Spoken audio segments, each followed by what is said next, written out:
introductory video on multimedia and ICT. Good day everyone, I am Chris MC Tuyugun.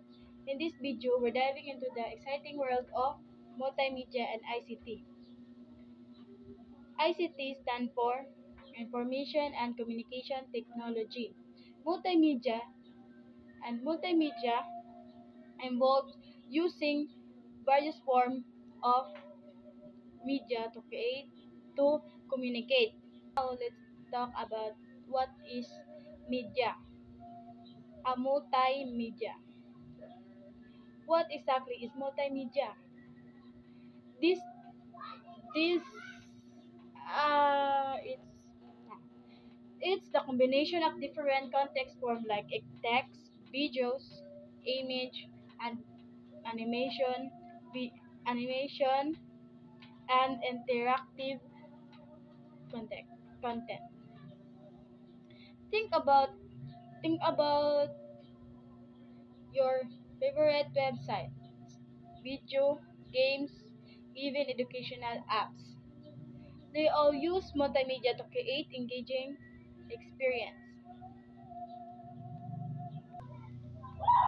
And now let's talk about what is ICT. Unsa day ng ICT? Daghang nangutanang unsa ng ICT. ICT ICT, this is all about technology that support communication and information. It includes computer, o mag-computer ka, the internet, so mag-online ka go internet, diba di?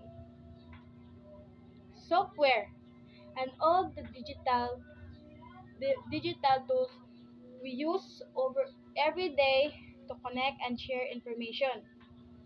Kaya sa cellphone, TV, radyo, pwede man na.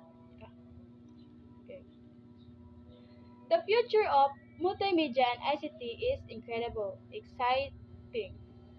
We're seeing advancement in artificial intelligence, virtual and augmented reality, and immersive technologies that will transform how we learn, work, and play. Kabahan mo? Kabahan na tang tanan. Mawinawar ni. So that's a quick look of multimedia and ICT. I hope you learned something sa akong video. Thank you.